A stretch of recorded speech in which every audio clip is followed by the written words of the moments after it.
This week, taking a look at this, the Therm-a-rest NeoAir UberLite sleeping mat.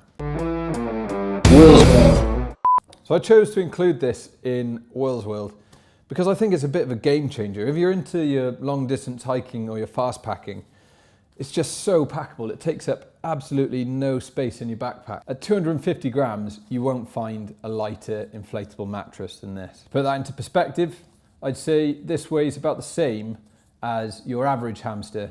And I mean, it's pretty much no bigger than a beer can. Let's get it inflated then.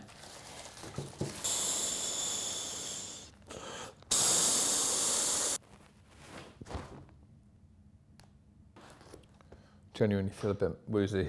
Now this is really similar to the previous and very popular Therm-a-rest NeoAir X-Lite. They both got the same tapered shape, they've both got the same triangular chamber construction, and they've both got the same thickness as well, both 2.5 inches from the ground up. Enough to keep you really cushioned, to keep you right off the ground and to stop, say, your hip digging in when you're sleeping on your side. Now the difference between this Therm-a-rest and the previous X-Lite is that they've used much lighter materials, but also they've got rid of the reflective heat lining on the inside, meaning that this is definitely not a winter mat. So don't expect it to be really warm. I think it's got an R rating of 2. Now mats with this tapered shape aren't ideal for people who tend to move around in their sleep. And I'd say it's probably best suited to people who choose to lie on their backs.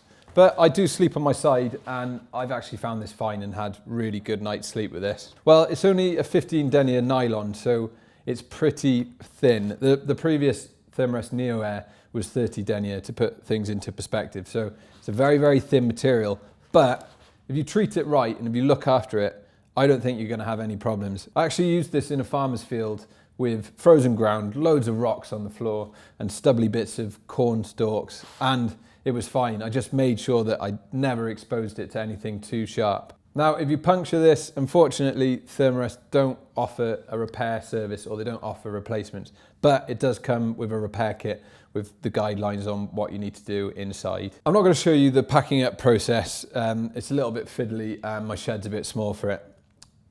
It is more difficult than other Therm-a-rest mats. You've really got to make sure that all the air is squeezed out of it before you fold it over and then fold it over again and then roll it up from the bottom. To me, this is an absolutely ideal sleeping mat, one that has made such a big difference to my pack size.